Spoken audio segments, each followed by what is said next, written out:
Hey guys, we're in the craziness of Pebble Beach the day before the show. There's a ton of people. We got SHMEE150 here, just happened to be here. How's it going? We're here. Pretty good. And do you know what? We've had a lot of fun up in Toronto, but we're here together now, and I brought the Zenvo over from the UK. Yeah. We're going to go for a run out, and knowing this place, we're probably going to see some pretty cool stuff on our way around. And you're going to experience what the Zenvo's like, because I find it really interesting. Not many people know that much about the car. Yeah, I don't. Like, Danish hypercar, twin supercharged 5.8 V8, 1200 horsepower on pump gas.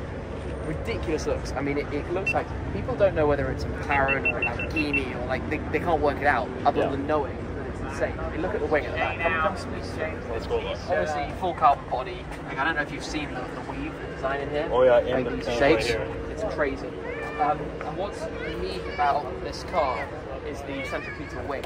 Now, I'll be completely honest. A lot of people would call it the silly wing or something like that because they don't understand it. Yeah. They don't understand what it does. So if you were turning to the right, the wing would do that.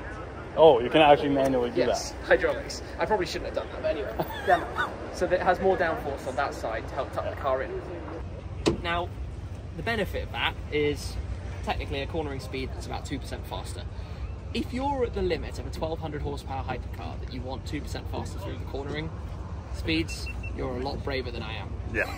Especially with a car of this value on a racetrack. But that's a different topic. When it comes to hypercars, it's about what they can do, right? It's about what the stories of them, what they're all about. And this thing's pretty cool. I mean, it's the whole bespoke experience, ordering the car, speccing the car. We've got the full carbon wheels, being part of that whole process, choosing my own paint colour. You know, I wanted to go purple, they presented me with a whole range of purples.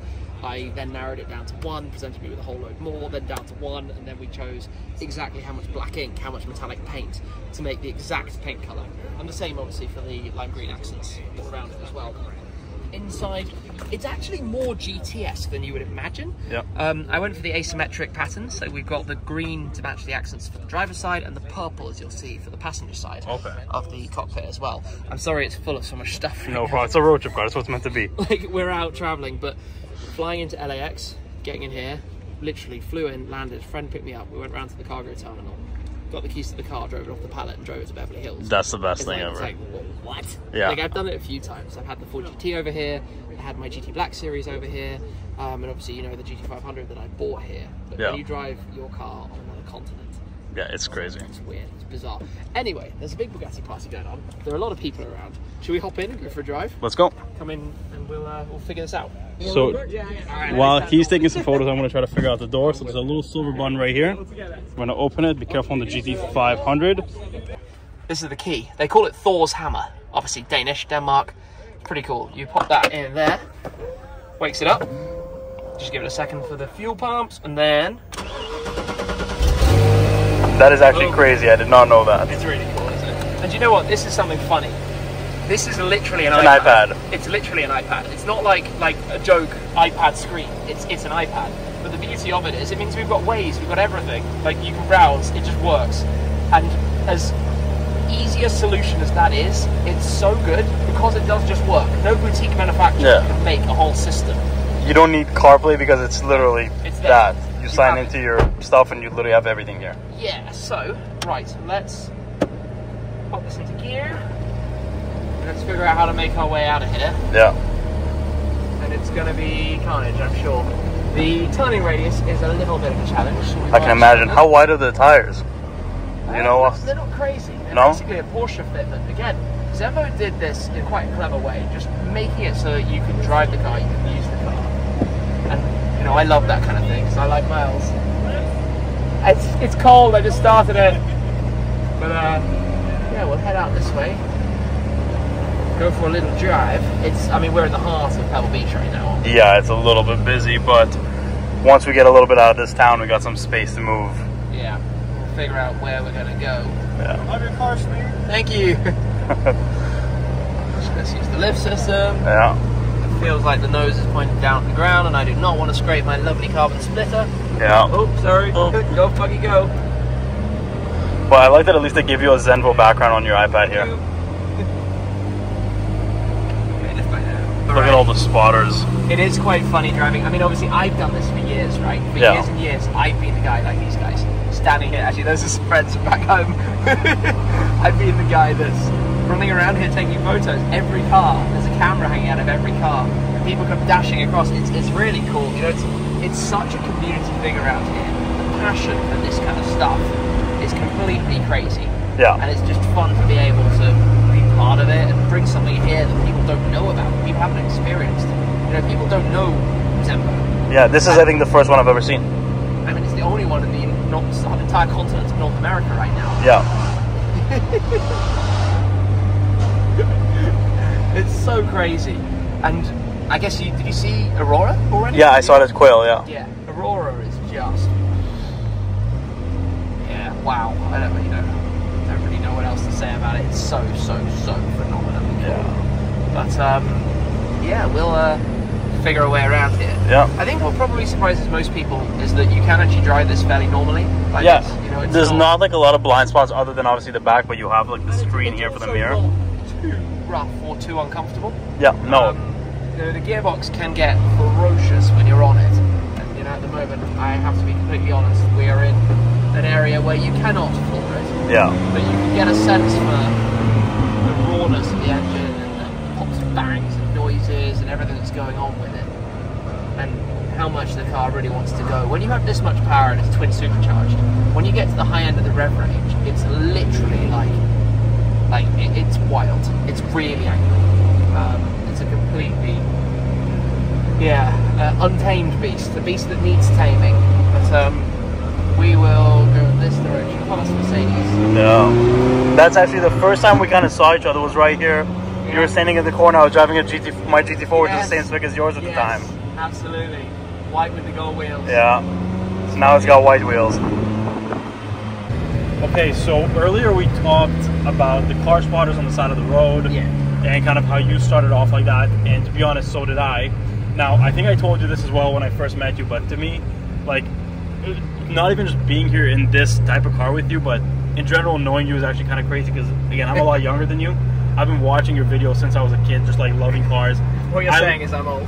I'm younger. I'm younger than everybody thinks. I'm in my early 20s, but you know, I learned about car spotting and that it's a thing that you just go on the streets and spot cars through you, and that's how I started doing everything I'm doing. How I made any connection I have today. Like my life shaped up as it is because of that, and you kind of inspire that. And now, you know, to see you going from, you know, like when I first started watching, you had the R8 Spider. Yeah. That was a long time ago. Oh, that's more than 10 years ago. Yeah, more than 10 years ago. And now, you know, you have a Zenvo, you have a Ford GT, McLaren Senna, all these cars. And we're here in the Zenvo across the other side of a very big ocean. Yeah, I mean, like, it's so surreal to see because, again, I'm now trying for the last few years to do similar stuff to you with YouTube. Yeah. And, you know, you're like a regular guy that shows that it's possible. But like, how does it feel, the fact? Does it still feel surreal, or are you used to it? It still feels surreal, but there's so much work that went into it that people don't necessarily know about. You know, I know, obviously I'm hugely appreciative for the position that I'm in now, but there were so many sleepless nights around my job filming and editing videos, and literally nights out on the streets waiting for cars, filming cars.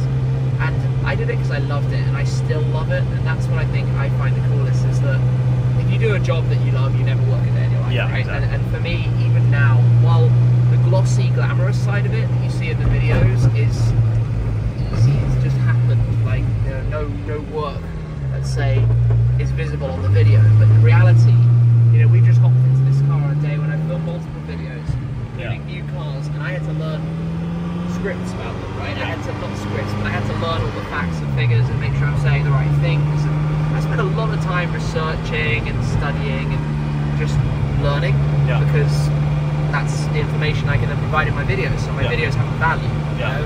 Not only are they entertaining, I hope, but also incredibly informative. And that's something I enjoy. I get a lot of satisfaction from being able to share knowledge or understanding with people who are inspired by these cars but don't necessarily understand everything about them. And trying to present it in a way that's quite understandable. Because, you know, you can watch a manufacturer broadcast video and it might be too technical, or just maybe not engaging. And, you know, if I can bring in this Conti GT, GTC Corso. I know it's a Portofino. Sorry? Portofino. Was it? Yeah. But the funny thing is, you say that with your information being so easy to know. I actually have a good example of that recently. Probably about 2 or 3 weeks ago, when the 911 SD came out, I didn't know it was supposed to come out that day, and I was actually just sitting at home and get a notification that your video is up on it. I didn't know the car got released, so I guess it got released with your video. Exactly. That was an embargo.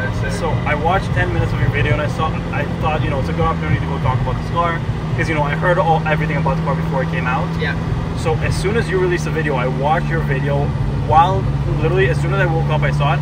I got up, I had to go, I didn't have my GT4 at home, I wanted to go drive the car and talk about the car. Yeah. I went to pick up a GT3RS. On the way, I'm watching your video. GT3RS, actually, yeah, GT3RS. I went to pick up the GT3RS while watching your video on the 10-minute drive there. Yeah. By the time I got there and started filming the video, I knew everything about the car. Yeah. An hour after I released the video, I was done filming my video because yours was so precise. Obviously, I didn't have the car with me, but I could talk about what my opinions on the car based on the information you gave me. You know, those kind of situations, I'm very lucky that in that circumstance, right, I've turned up at a venue with no information, with maybe an FFE. FF. Come on, you're losing. You have to lose. I'm losing my touch. It's been a really long day. What I was going to say is, I have an hour and a half from when I walk into the room until when I leave. Oh. And in that time, I have to learn about the car, film my entire video, and really film all my social media content, my stories, my reels, my YouTube shorts, my photos, my thumbnails, my outro pictures, all of that content in that time. And what I was saying about being very lucky is, I guess I've been born with a skill that I can absorb a lot of information very quickly. Yeah. So I can be told things and translate that into a video quickly and concisely and in detail. Yeah. And, you know, I guess I've learned and got better at it because I've realised it was something I was good at. So I pushed to try and enhance my ability at that. Yeah. And I think that's the same with everybody in any genre, field, career, whatever. If you find something you're good at, work hard at it and try to be the best at that. And ultimately, you never know where that can go. So I'm fortunate that I'm able to combine something that brings together my skills. What is that? That's cool. What is that? I don't know. It looks like maybe a kid car. I don't know if it's something real. It could be really expensive. But I don't even know. You know, I think my skills are knowing about cars, the information about cars, presenting that information, knowing all the facts, you know, facts and figures. I love facts and figures. How many are there of this in this colour? How many in that country? I've always been nerdy about that, and I don't feel, you know, I've allowed my nerdiness to come through on the channel, and I don't feel bad about that at all. You know, it's great to be able to share all of that. So, you know, if I was giving like a life guidance advice, for example, I would say that it's about finding something you enjoy and that you're good at and working very hard at it, and that for me has been car spotting. You know, I loved going around town as a car spotter and just finding cool stuff. And I started pre-Instagram, remember? So before you could just look for the latest live uploads and see everything, you had to genuinely go out and see what turned up. And also back then, you didn't get saturated with cars as much as you do now. So back then, you know, I would see your video with an Aventador and it was impressive. Now, you open Instagram and there's 17 photos of a Koenigsegg as soon as you open it up. So you don't get as excited anymore. It's one of the reasons why we're here at a Zenvo. Yeah. It's because you don't see much about Zenvos. Yeah. And I enjoy that ability to share something that I know people don't really know about. Yeah. I don't really know where we're going right now, by the way. We're just driving.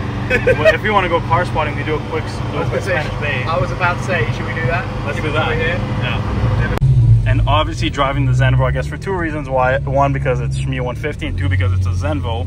Car spotters, everywhere we go, people always have their cameras. Follow you everywhere. Yeah. It's actually really fun, and I mean, I know it the other way, because I used to follow plenty of cars, and I still do. Yeah, still do. You see a McLaren F1 right now, you're going to follow it. Yeah, for sure. I'm spinning a U-turn and we'll go right after it. Exactly. But I find it interesting how much pressure there is on you as a driver with all the cars that follow you. Yeah. Because I've often had like 5, 6, 7, 8 cars that are following me literally where I turn, and it creates chaos behind. Yeah. Like absolute chaos. Yeah. People like chopping up each other and all trying to get the shots. And you have to be very careful and aware of that and what it means, right? Because at the end of the day, there's a big responsibility on what's going on around the roads, which is unusual. So it's something you wouldn't really think about normally. I like the usability. We still have a lift system, speed bumps, works well, smooth and simple.